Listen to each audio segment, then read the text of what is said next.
93,3 FM Thompson News Radio. Apa kabar sahabat Thompson?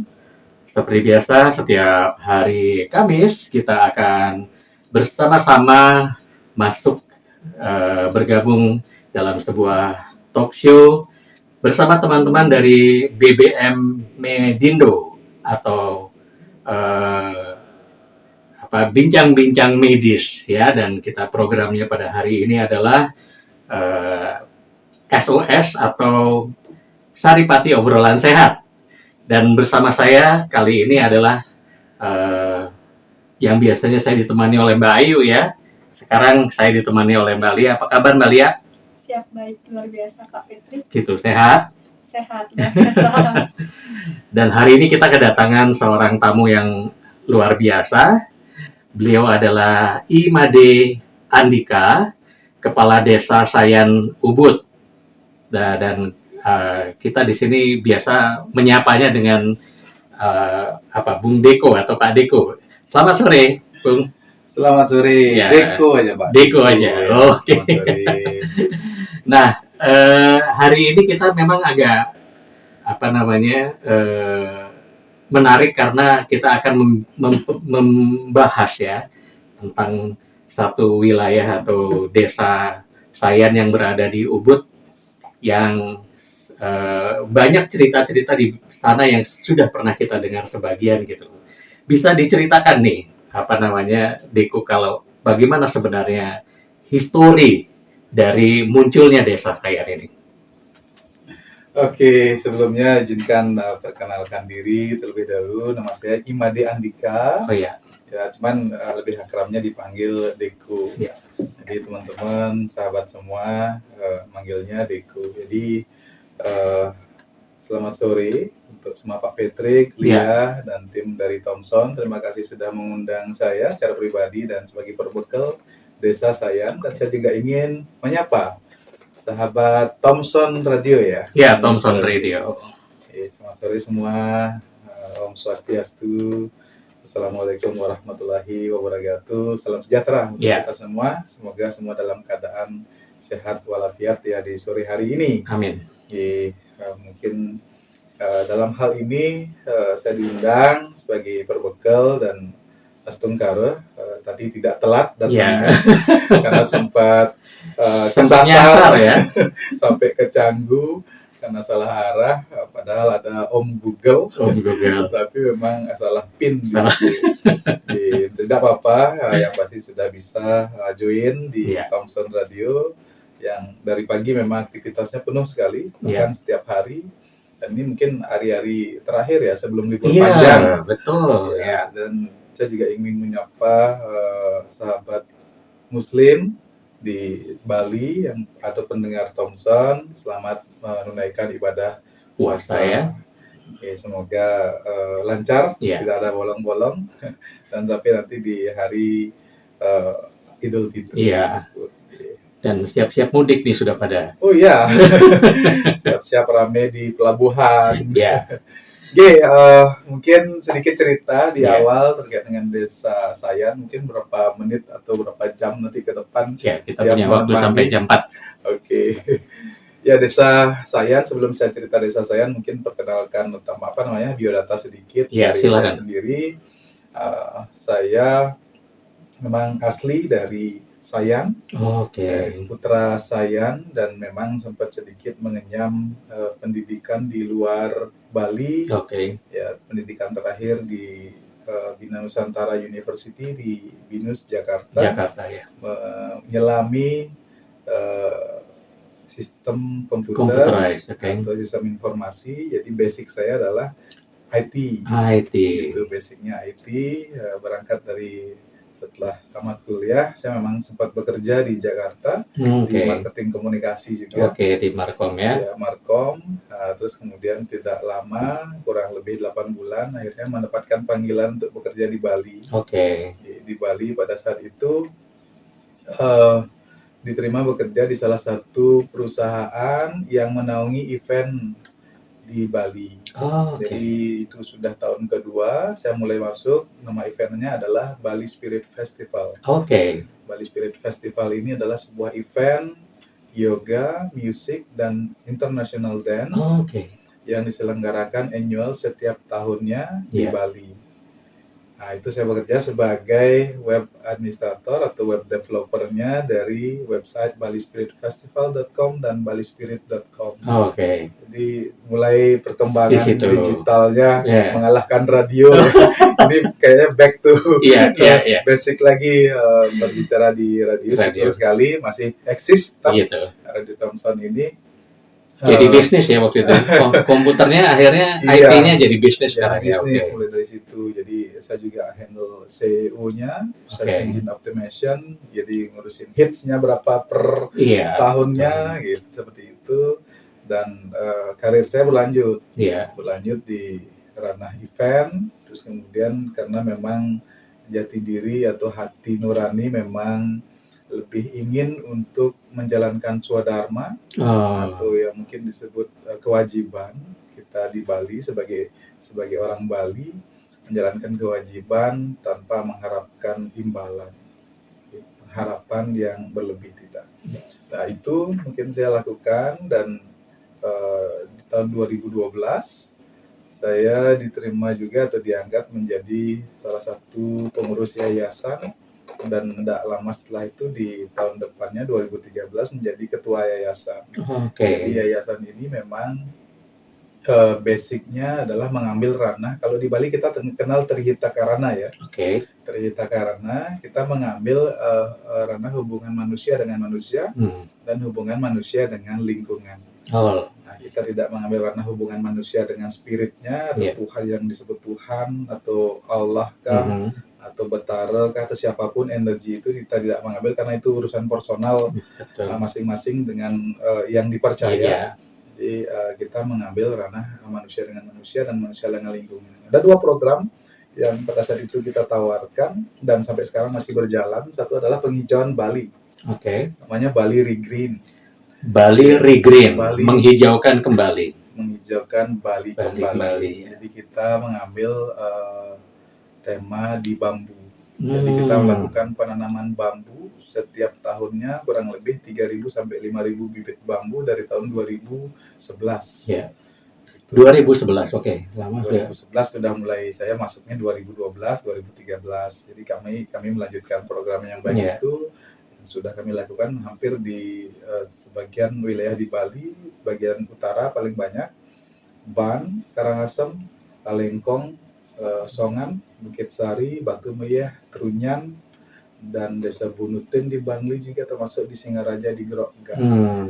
Hal-hal itu yang kita lakukan hubungan manusia dengan lingkungan. Kemudian manusia dengan manusia, saya juga terlibat sebagai aktivis, dan di program yayasan kami ada program HIV dan AIDS, itu pendekatan dan edukasi ke anak-anak SMA, remaja ya, anak SMA, SMK, madrasah dan sederajat. Itu yang kita lakukan dari tahun 2012 sampai sekarang pun masih berjalan program kita sampai pada akhirnya di tahun 2016, karena mungkin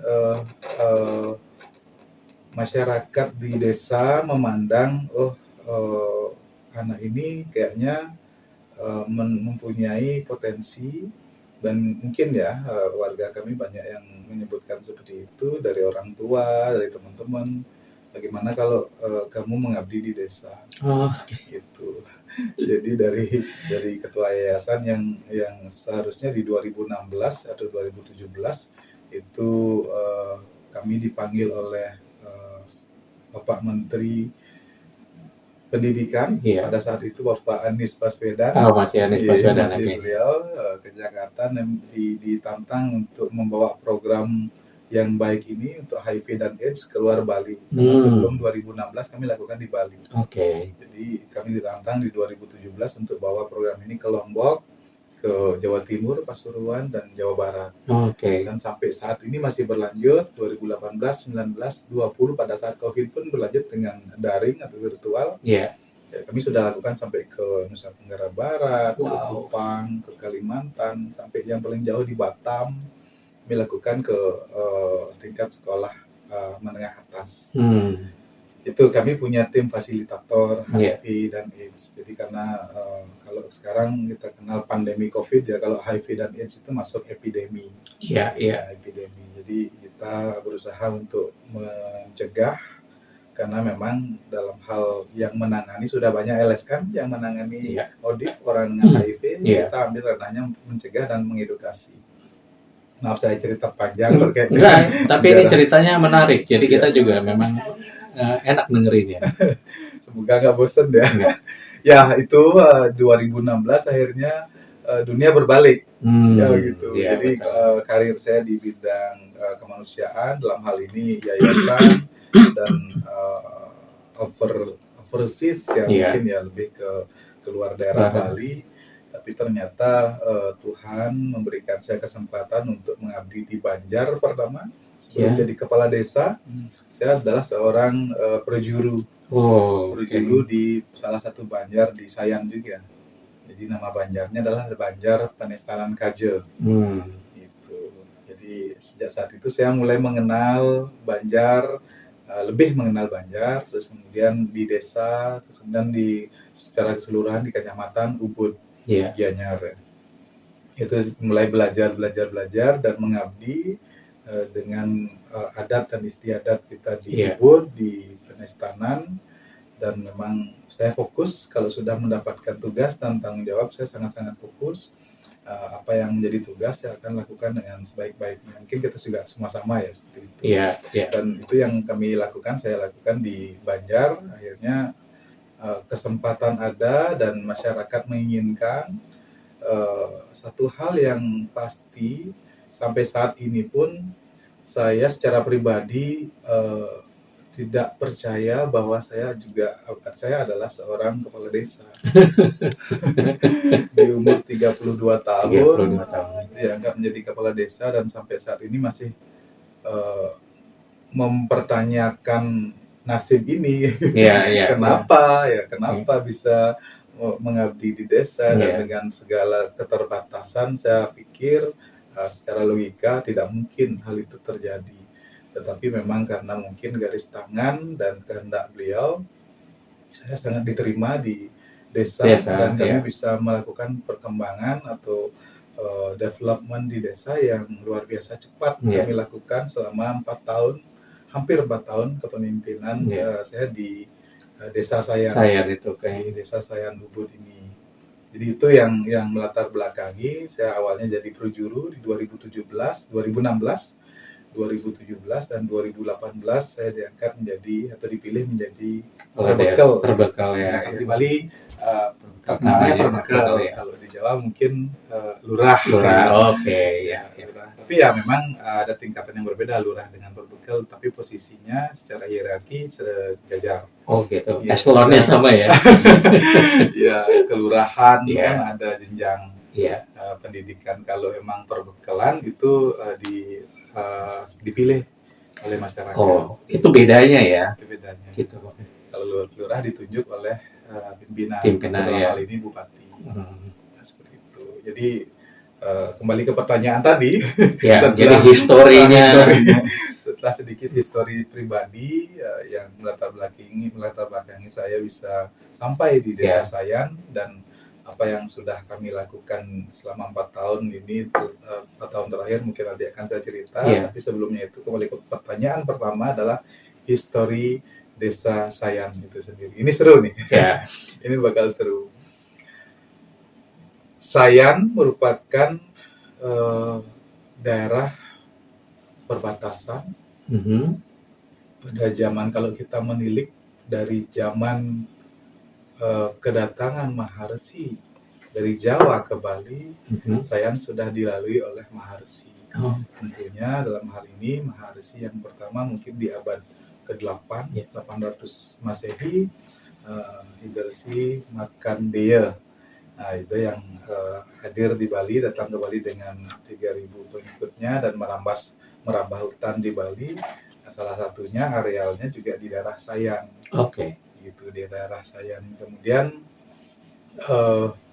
setelah kedatangan Maharsi muncul kemudian kerajaan Bali kuno,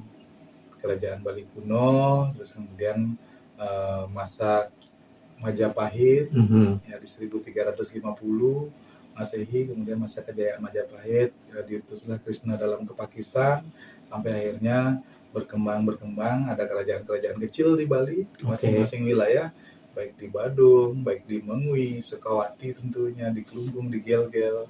Nah ini juga yang melatar belakangi histori dari desa saya Oke. sampai pada masa penjajahan dan masa sekarang. Mhm. Singkat ceritanya seperti itu Oh, ya. yang saya pelajari dari buku, dari kata-kata atau dari cerita-cerita lelingsir Ya.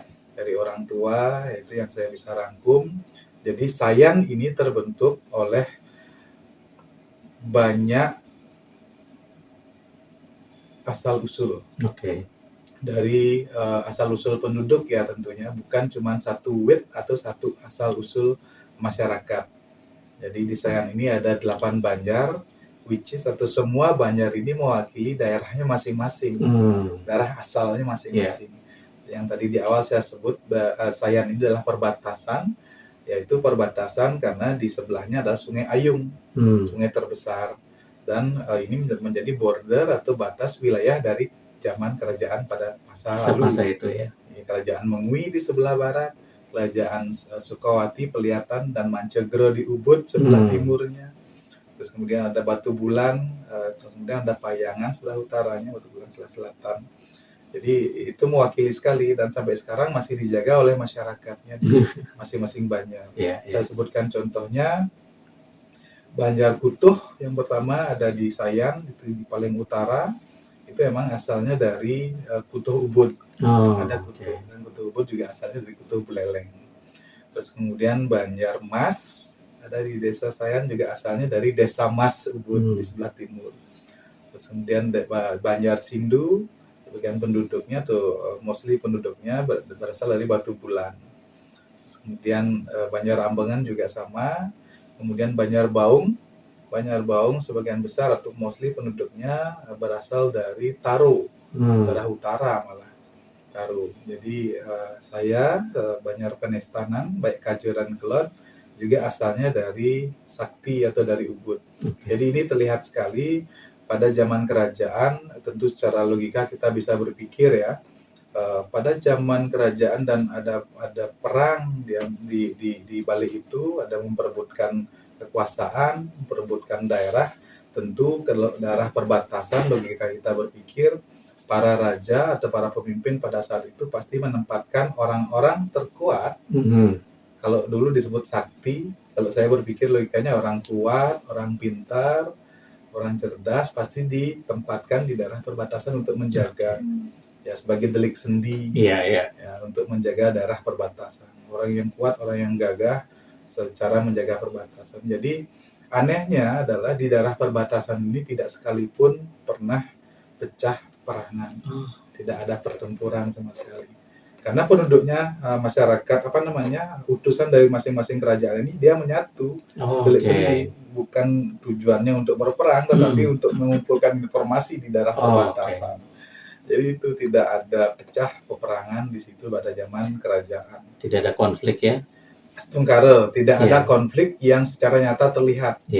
Gitu. Tetapi delik yang namanya delik sendi tentu saling ada itu, melihat gitu, lihat kelemahan musuh, menyelidiki. Jadi itu sejarahnya sains, historinya sains. Kita juga bisa berpikir bersama bahwa ini contoh kecil unity in diversity. Ya, contoh kecil persatuan dalam perbedaan. Kita datang dari tempat yang berbeda. Ternyata kita bisa bersatu dan membentuk satu desa yang bernama Sayan. Ini yang membuat kami bangga di Sayan, dan kami bisa saling bersatu di antara 8 banjar. Ya, jadi memang historinya sendiri sudah membentuk karakter pemersatu tadi ya, yang sangat jelas. Walaupun banyak perbedaan, tapi itu tetap merupakan satu kesatuan. Lia, silakan. Ya. Kalau dari sejarahnya memang saya dengar tadi Desa Sayan memiliki peran juga dalam sejarah dari Resi Markandeya juga ya Pak ya.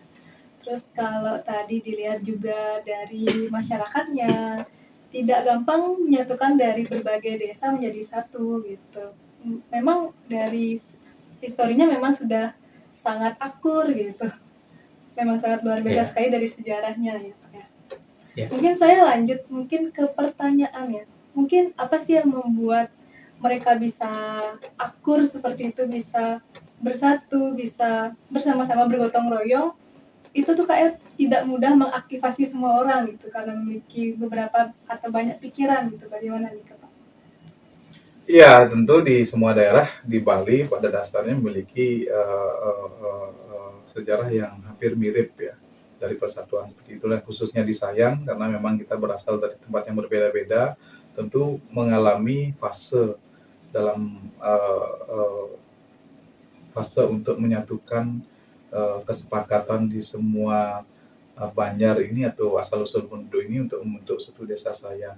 Kembali logika berpikir, pada zaman dulu tidak mungkin desa itu dibentuk atau diberi nama oleh masyarakat yang misalkan satu Banjar, kita kumpul bersama di satu tempat perkumpulan dan kita sepakati nama Banjar. Kalau logika saya pada zaman dulu itu tidak mungkin terjadi, itu sangat kecil peluang terjadi. Kalau zaman kerajaan yang kita bisa lihat mungkin atau kita bisa logikakan bahwa yang menentukan nama suatu Banjar atau desa adalah sabda raja atau apa yang dikatakan raja. Itulah suatu kebenaran atau itulah yang dijadikan nama gitu. Nah, di Sayan sendiri pun seperti itu. Jadi masyarakat yang berbagai daerah ini ternyata ada sebuah kekuatan atau energi yang bisa menyatukan. Satu sisi memang dari zaman kerajaan memang sudah diutus oleh salah satu kerajaan di Ubud yang lebih berkuasa pada saat itu dari Mancegre. Kalau kerajaannya ada Pelihatan, Ubudnya pada saat itu adalah Mancegre dinamakan, atau satelit dari kerajaan Pelihatan menempatkan satelitnya juga di Sayan di perbatasan. Jadi keturunan dari Raja Ubud menempatkan satu satelitnya atau utusannya untuk bertempat tinggal di Sayan. Nah, muncullah kemudian atau berdirilah kemudian yang namanya Puri Sayan, Puri Agung Sayan. Nah, sampai sekarang ini yang dipercaya oleh masyarakat Sayan yang datang dari berbagai Banjar, ini yang menyatukan. Jadi raja pada zaman dulu menyatukan masyarakat yang datang dari berbagai penjuru. Jadi ada keberadaan Puri Agung Sayan ini menjadi vital juga di Sayan itu sendiri. Masuk ke dalam sistem utamanya ya itu. Ya, itu yang mungkin saya bisa bilang bahwa ini loh yang menyatukan Sayan. Salah satu penyebab. Selain juga masyarakatnya yang sudah walaupun heterogen tetapi mempunyai kesepakatan bersama, dan kemudian setelah Mersi Markandeya ada Dangyang Nirata dengan konsep Trimurtinya Brahma Wisnu Siwa untuk suatu Trikayangan tiga pusah desa dalam seperti itu. Sudah terbentuk di Sayan dari zaman dulu. Begitu. Ya. Ketika pertama kali diangkat sebagai kepala desa di Sayan, tentunya kan satu wilayah itu punya cita-cita ya, punya tujuan. Apa yang menjadi prioritas tujuan ketika tahun pertama memimpin di desa Sayan itu? Oke, ini udah masuk ke ranah jabatan. Dalam hal ini dipilih menjadi perbekal, tentunya saya mempunyai visi dan misi. Jadi apa yang saya lakukan di Sayan, apa yang saya akan lakukan pada saat itu, 4 tahun yang lalu, saya pasti dan sudah dipastikan menyusun suatu strategic plan rencana strategis, karena saya tidak serta-merta ketika menerima pinangan atau dipilih oleh masyarakat dipilih saja dan berkuasa dan menentukan semua pada seperti zaman kerajaan dulu, tidak seperti itu pola pikir saya. Tetapi apa yang bisa saya berikan, konsepnya adalah seperti itu. Apa yang bisa saya berikan sebagai manusia untuk memberikan untuk bentuk pengabdian saya di desa, karena sudah diberikan kesempatan untuk menjadi seorang pemimpin di desa.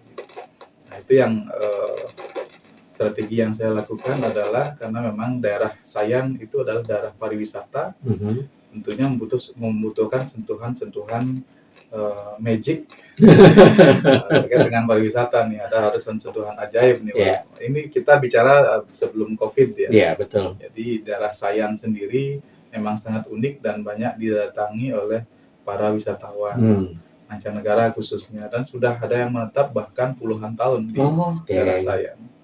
Salah satu contoh adalah mereka membawa pengaruh seni. Karena kita di Bali bersifat universal, kita menerima budaya luar yang masuk dengan segala filtrasi kita.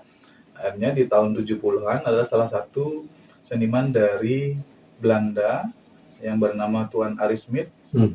Beliau diberikan tempat oleh Raja Ubud di daerah Sayan, dan beliau mengajar teknik lukisan, teknik melukis di Sayan. Dalam hal ini lebih mengkhusus di Banjar Penestanan, Kaje dan Kelon.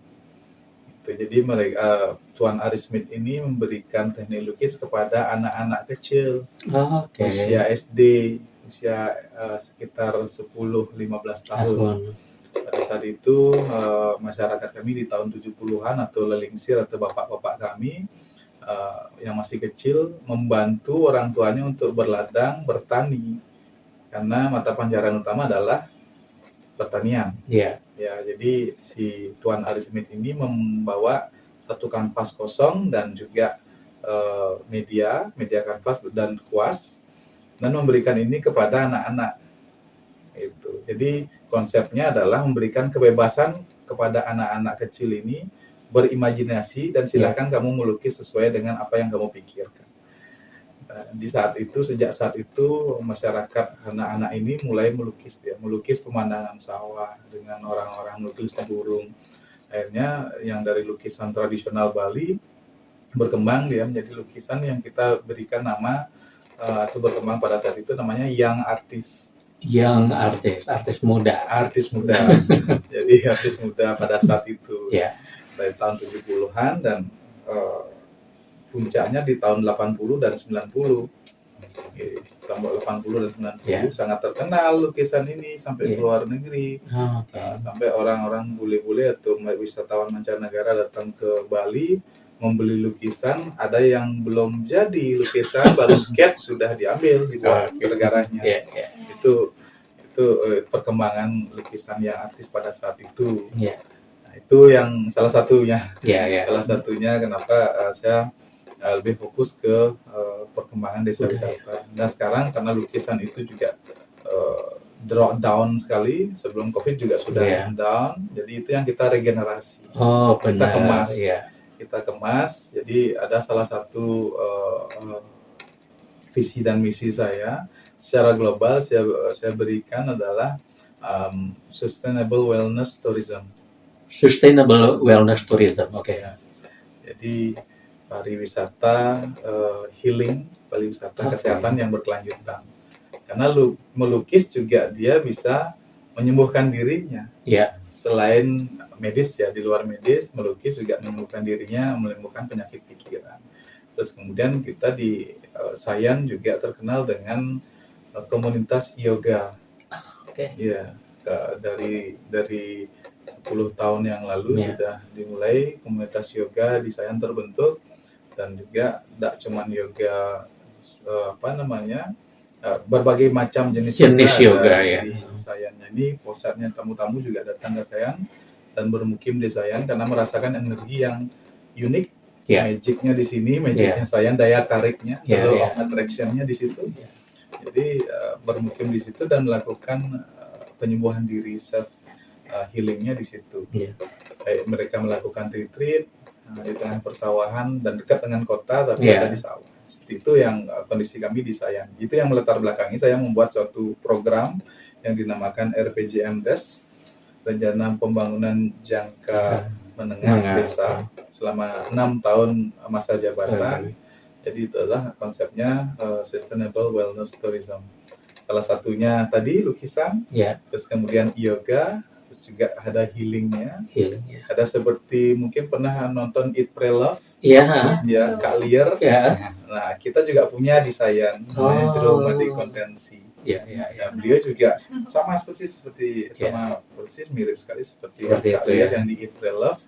Fasih juga bahasa Inggris dan menjadi daya tarik para bule, ada wisatawan dalam negeri juga komunikasi dan alih informasinya lancar ya, karena ya, kalau di luar negeri mungkin dikenal dengan tarot ya. Ya, betul. Di sini komunikasinya bagus beliau, dan beliau bisa menggambarkan, menjelaskan terkait dengan penyembuhan secara spiritual. Ya.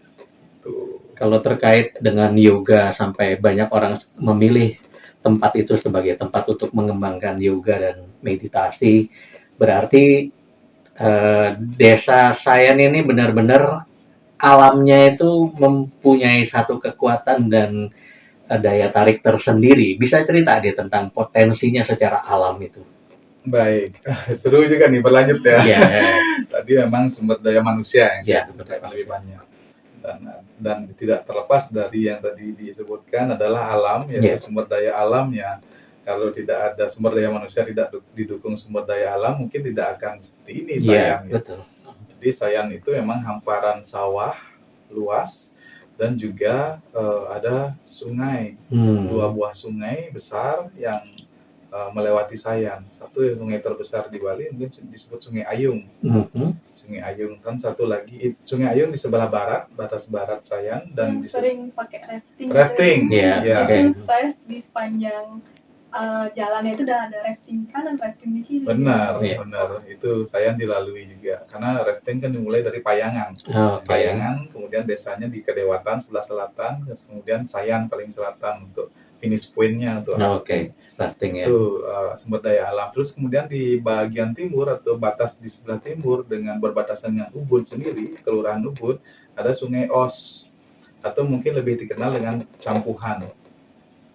Campuhan. Jadi Resi Markandeya pada zaman itu beryoga semedinya di situ. Ada Sungai Campuhan. Jadi ada 2 sungai yang mengalir, Os Kiwo dan Os Tengen, atau Os kiri dan Os kanan, menyatu di satu tempat di bawah jembatan Campuhan.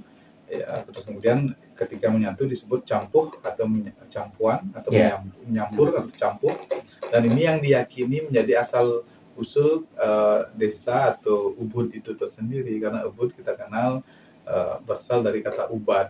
Jadi itu yang menyembuhkan. Jadi itu batas kita di sebelah timur, batas Sayan di sebelah timur. Jadi berbatasan dengan Ubud, bawah dilalui oleh Sungai Os. Jadi itu sumber daya alamnya, sungai. Terus kemudian juga tentu tidak terlepas dari, kalau Sayan sendiri banyak sekali mata air. Selain sungai juga banyak mata air yang bermunculan di Sayan. Mata air ya? Ya, mungkin saya bisa hitung sekitar 8 sumber mata air. 8 sumber mata air. Yang lumayan besar ya, lumayan besar. Nah, beji. Ya, kita ada banyak beji di Sayan. Jadi orang juga datang untuk healing dan juga untuk melukat. Ya. Nah, kalau orang Bali percaya dengan melukat untuk penyembuhan, ketika melukat mendapatkan air suci, pembersihan diri juga. Bahkan sekarang banyak orang yang bukan Bali yang juga banyak sekali. Dan itu sebagai salah satu juga potensi yang kita kenalkan di desa wisata. Itu healingnya itu sumber daya alam ya. Seperti itu. Dan juga persawahan kita mungkin satu-satunya di Ubud yang sawah kita masih hamparannya masih luas sekali. Ada salah satu sawah kita di Banjar Ambangan itu sampai luasnya 50 hektar. Masih sawah. Masih sawah. Semoga tidak dengar sama investor ya. Karena saya sendiri menginginkan sawah itu tetap masih eksis. Oke. Ya, ada pertanyaan? Ya, tadi dijelasin juga sungainya. Jadi yang sungai yang ada di kanan dan di kiri, jadi nggak cuman hanya sekedar sungai, tapi juga memiliki makna juga ya. Nggak cuman itu. Kalau terkait SDM, ternyata memang sangat menarik. Mungkin dari beradaptasi juga dari pelukis di Belanda gitu. Mungkin memang diaktifasi dari anak-anak, karena memang anak-anak memiliki potensi untuk mengembangkan juga gitu. Lebih gampang menangkap gitu. Nah, cuman tadi dijelasin juga tentang kesenian, tadi juga jelasin juga tentang yoga ya. Jadi udah berapa tahun, lebih dari 10 tahun ya Pak ya. Berarti sebenarnya untuk menjalankan program-program, membuat program mungkin bisa-bisa saja, tapi mungkin menjalankannya menjadi tetap konsisten itu yang lumayan ya Pak, yang membutuhkan effort gitu. Kalau dilihat juga dari yang tadi Bapak sampaikan, mungkin memang dari awal sebelum jadi kepala desa Bapak sudah ada panggilan untuk mengabdi ya Pak ya. Jadi memang luar biasa sekali berbagi cerita, nggak cuma dari sumber daya dari Sayan, sumber daya manusia dari Sayan, tapi juga dari sumber daya alamnya juga ya Pak ya. Mungkin kalau pertanyaan bisa ada satu pertanyaan. Ya. Itu mungkin kegiatan harian atau kegiatan mingguan yang sering dilakukan oleh masyarakat Sayan untuk tetap menjadi satu, yang dibilang dari awal memang sudah bersatu ya gitu. Kegiatannya. Iya, kalau secara menyeluruh di Desa Sayan itu sendiri, kami di desa tentunya berkolaborasi dengan, di Bali kita kenal desa dinas dan desa adat. Oke. Ya, ini dualitas, bukan dualisme ya. Dualitas yang saling mendukung. Jadi desa adat banyak kegiatan agama, upacara, terus kemudian secara administrasi, secara program menyeluruh kita atur atau kita agendakan di desa dinas. Jadi saya pun berkolaborasi dengan desa adat, baik dari keturunannya, baik dari pilihan adatnya, terus kemudian bendesanya, dan kita membuat program bersama. Jadi setiap tahunnya kami di Sayan membuat COE. Oke. COE, kalender kegiatan atau calendar of event. Kalender Jadi of setiap event, tahun dari awal tahun kita sudah mempunyai kegiatan kalender event ya. Mungkin kalau di desa dinas disebut dengan RKP, rencana kerja pemerintahan desa, RKPD, yang dituangkan ke dalam APBDes. Kalau bahasa birokrasinya seperti itu. Tapi saya tidak akan membahas itu karena formalitasnya kita sudah, siapapun bisa menjalankan itu. Karena sudah ada aturannya, nomenklaturnya sudah jelas, kita tinggal menjalankan dan menyesuaikan agar tidak melanggar. Nah, seperti itu. Tapi hal yang unik di desa Sayan mungkin jarang dimiliki oleh desa lain adalah COE ini sendiri yang berkolaborasi dengan desa adat itu. Jadi setiap bulan, setiap saat kita mempunyai kalender kegiatan. Jadi terstruktur sekali di desa Sayan itu, setiap harinya ada jadwal-jadwal atau rundown kegiatan masing-masing. Gitu. Sampai pada akhirnya di tahun 2022 ini memang dari awal tahun kita sudah lakukan kegiatan setiap bulan kita ada gaung besar, maksudnya setiap bulannya ada satu topik besar yang kita lakukan, agenda besar dan mewakili di masing-masing banjar. Jadi saya sebutkan contohnya di awal tahun 2022 kami ada agenda lomba tari Sebali. Ada yang sedesa Sayan aja, tapi juga kami mengundang komunitas tari Sebali itu di Banjar Butuh di desa Sayan. Sudah terlaksana di bulan Januari, terus kemudian di Februari kami mengikuti lomba tenis meja, terus kemudian juga kami membuat kegiatan turnamen olahraga voli yang diadakan 1 bulan 10 hari. Jadi sampai bulan Maret kami lakukan. Berarti nggak tentang kesenian aja, tapi juga olahraga. Itu kan kita harus menyehatkan masyarakat kita dong. Ada olahraganya gitu. Jadi juga ada lomba mancing. Jadi kami lakukan kegiatan full setiap bulannya sepanjang tahun. Lomba mancing kami adakan di bulan April kemarin, di awal April. Jadi di bulan Mei pun kami sudah punya agenda selanjutnya. Terus kemudian di April, Mei, Juni, Juli. Sampai akhir tahun kami sudah punya agenda kegiatan yang gaungnya setiap bulan ada. Seperti itu sih kami lakukan kolaps dengan desa adat. Dan tentu kalau memang ditanyakan apa yang sudah menjadi kerjasama atau apa yang sudah ditelurkan dengan desa adat, tentunya dalam hal ini saya bisa menjawab karena tadi sempat ngobrol-ngobrol bahwa sekarang ini kami concern di bidang lingkungan. Ya, kami concern sekali di bidang lingkungan. Secara pribadi saya memang sudah bergerak dari 2014, terus kemudian secara umum di desa kami juga mempunyai kesepakatan atau perjanjian kerjasama yang dituangkan ke dalam MOU, Memorandum of Understanding, dengan desa adat. Jadi kami sudah membangun fasilitas pengolahan sampah. Pengolahan sampah. Ya, Ya. yang disebut TPS 3R, tempat pengelolaan sampah, reduce, reuse, recycle. Oke. Ya, itu sudah kami bangun Ya. dan sudah mulai operasional di bulan ini, bulan April. Ya. Nah, itu kerjasama dengan desa adat. Lahannya milik desa adat. Secara administrasi pendanaannya kami mendapatkan bantuan dari pusat. Oke. Nah, seperti itu. Ya, karena itu memang menjadi program yang sedang berjalan ya dari pusat ya. Dari pusat, dari pemerintah kabupaten, dari dari provinsi, dari Bapak Gubernur kita sudah mengeluarkan Perda nomor 47 tentang pengolahan sampah berbasis sumber. Jadi setiap desa diwajibkan nanti untuk mengelola sampahnya di masing-masing desa tanpa mengotori desa lain. Itu tanpa membuang lagi sampah ke tempat pembuangan akhir. Itu kecuali sampah residu yang masih dikelola oleh pemerintah.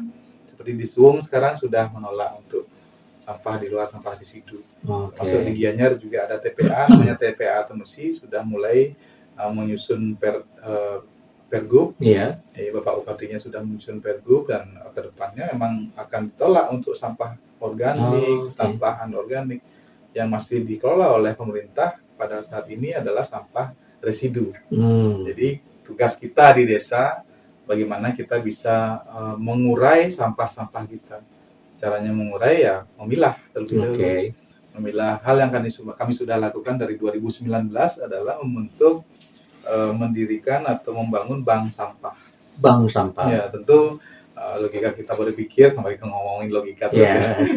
Sebagai manusia dan manusiawi tentu susah untuk mengurusi sampah. Ya, namanya bau gitu. Terus kemudian kami membuat suatu perencanaan bagaimana menarik masyarakat untuk bisa memilah ya dengan cara ini mendirikan bank sampah. Ketika bank sampah ada nilai gunanya, ya nilai tukarnya, otomatis masyarakat ada keinginan untuk memilah. Itu yang kami lakukan di 2019 di awal bulan Februari. Kami mulai membentuk bank sampah di setiap banjar. Yang mungkin momen yang tepat sekali pada saat pandemi COVID-19 melanda kita di Bali pada khususnya.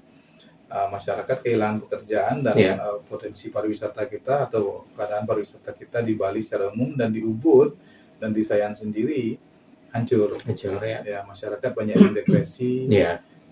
Dan kebutuhan rumah tangga, sembakonya itu kesusahan.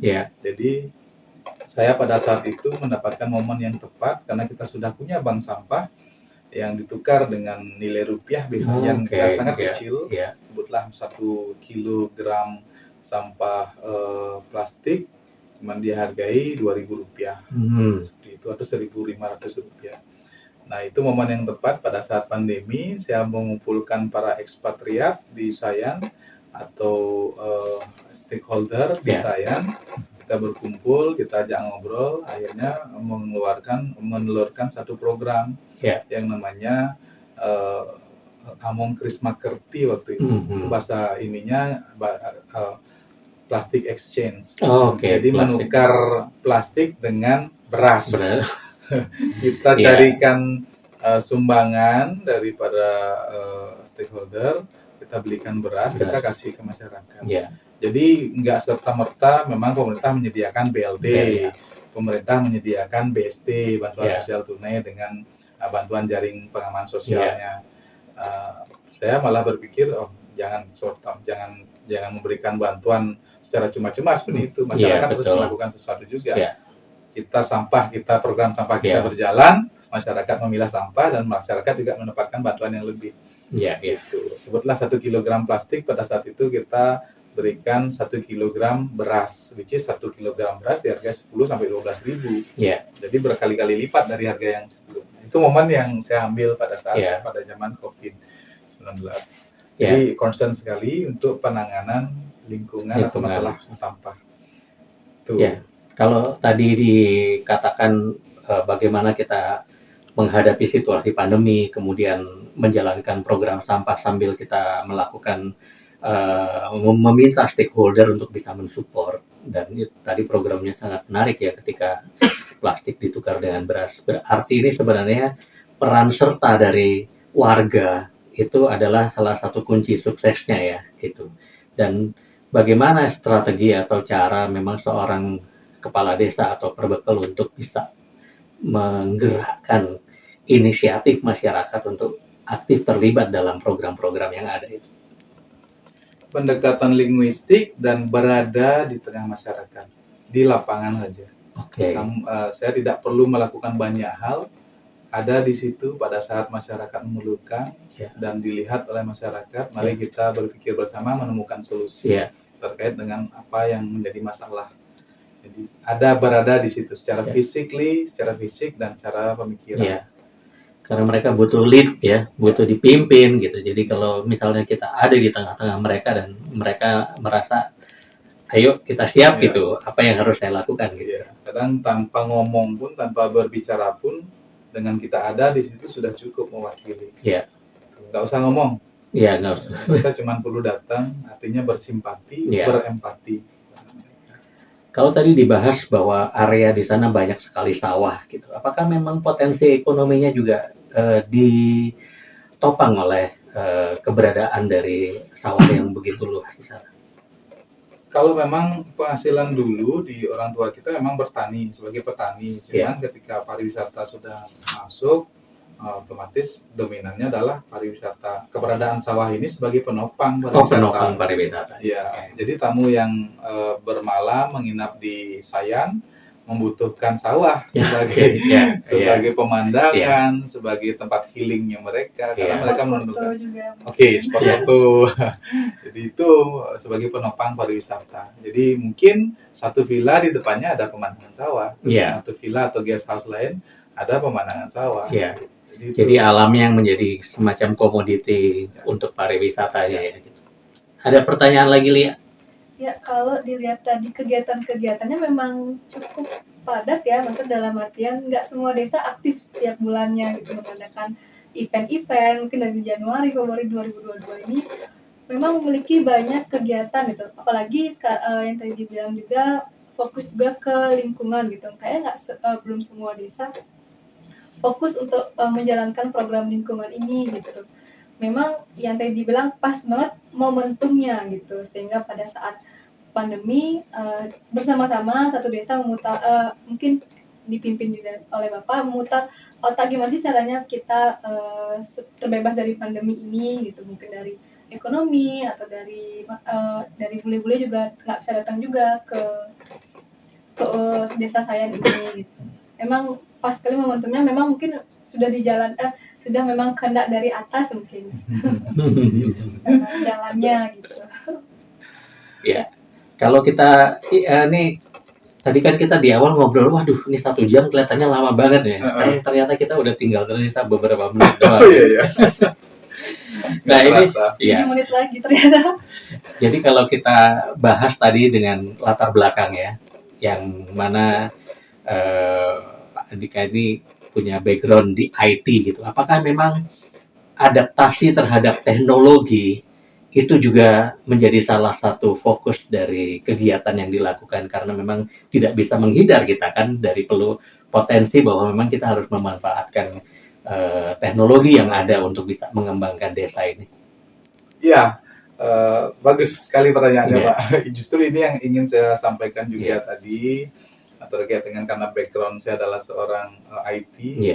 Dan saya juga lulusan IT, otomatis harus ada sesuatu yang saya sumbangkan ke desa. Jadi untuk urusan IT murni saya lakukan di administrasi sebagai fungsi fungsional kepemerintahan sebagai perbekal. Di awal saya menjabat mengabdi sebagai kepala desa, saya sudah membuat suatu program. Program apps, aplikasi, baik itu web based dan aplikasi Android, maaf yang punya iPhone nggak bisa, baru Android saja. Jadi aplikasi namanya Sidilan. Sidilan. Ya. Itu film Sidilan ya lebih itu. Sidilan. Jadi ya berawal mengambil terinspirasi dari itu Dilan. Kami namakan aplikasi ini Sidilan. Panjangannya adalah sistem informasi digital melayani. Oke, Jadi sistem informasi masyarakat- digital melayani. Jadi dengan aplikasi Sidilan ini masyarakat kami bisa apply surat dari rumahnya sendiri, Oke. pakai handphone, Ya. pakai aplikasi. Jadi mau surat keterangan usaha, atau mau surat keterangan lahir, Ya, atau surat perpindahan penduduk, itu Ya. bisa. Atau surat yang lainnya. Ya. Kami bisa, masyarakat kami bisa mengunduh aplikasi, terus kemudian memasukkan nick dan passwordnya. Ya, Passwordnya ya. gampang sekali, 1-6. oke. Karena berdasarkan nick, jadi tidak terbatas akan siapa yang bisa membantu. Dalam artian orang tua otomatis tidak menggunakan Ya. teknologi HP, atau mungkin orang tua kakek neneknya nggak mungkin bisa. Ya. Otomatis yang membantu adalah anak atau Anak-anaknya, cucunya. ya. Jadi cucunya pun bisa membantu Ya. si kakeknya Kakeknya, ini, ya. misalnya dengan masukkan nick dan passwordnya, dia bisa apply. Tentu butuh verifikasi dan konfirmasi, Ya. validasi dan verifikasi kami di desa. Jadi staf IT kami akan memeriksa aplikasi Iya, ini. iya. Tapi di samping itu juga di desa sendiri memang kami pergunakan aplikasi itu dengan para klien atau perangkat desa untuk memudahkan kami bekerja secara administrasi. Jadi kapan saja, di mana saja, kami cepat untuk mendapatkan data kependudukan. Ya, ya. Berarti memang memangkas banyak juga birokrasinya ya. Birokrasi dipangkas, terus kemudian paperless juga. Paperless juga. Data Ya. lebih rapi. Sementara data lebih Ya, rapi. database-nya juga lebih kuat. Lia masih ada? Mungkin saya rangkum, mungkin dari nggak cuma tadi sumber daya manusianya, sumber daya alamnya, kegiatannya juga banyak, dan ternyata melek teknologi juga Iya, desa saya. teknologinya Memang juga. desa saya bagus sekali karena juga melek teknologi, mempermudah dalam administrasi masyarakat. Ternyata banyak sekali cerita-cerita menarik dari desa saya tersendiri gitu. Ya, Pak Andika, terakhir nih. Yap. Silakan menceritakan atau mempromosikan kepada teman-teman sahabat Thompson apa yang mesti mereka lihat di Sayan, atau bagaimana kita menjelaskan atau mengajak teman-teman untuk bisa singgah ke sana. Oke, bagus sekali ini terakhir nih. Dapat media promo juga Ya. desa Sayan. Makasih ya, Ya. untuk Radio Thompson sudah memfasilitasi kami di Sayan untuk bisa ngobrol, bincang-bincang di Radio Thompson pada hari ini. Tentu kami punya potensi yang kami tawarkan di Sayan. Kondisi utamanya adalah wisata. Oke. Yang lebih mengkhusus tadi saya sampaikan adalah sustainable wellness tourism, pariwisata kesehatan yang berkelanjutan. Itu Ya. menjadi proyeksi kami. Tapi dalam perkembangannya memang pada saat ini kami punya tim Pokdarwis yang memang sudah menawarkan program-program wisata di desa Sayan. Ya. Ada water tubing, Oke. ada warung yang kami tawarkan, terus kemudian ada edukasi, itu pelatihan workshop melukis yang artis, Melukis, ya. terus kemudian wisata sungainya, bejinya itu kami tawarkan dalam paketan desa wisata, dan setiap bulan memang dihandle sama tim Pokdarwis kami. Oke. Kalau ada bookingan untuk paketan desa wisata Sayan, bisa juga mengunjungi. Kalau kami tidak pakai website sekarang, kami sudah bermain di media sosial saja, di Instagram. Jadi ada @desa wisata Sayan.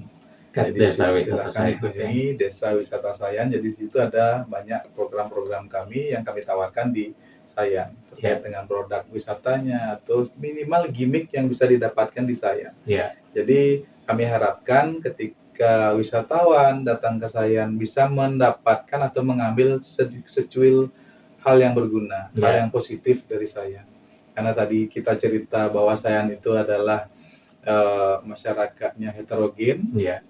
kumpulan dari berbagai asal-usul.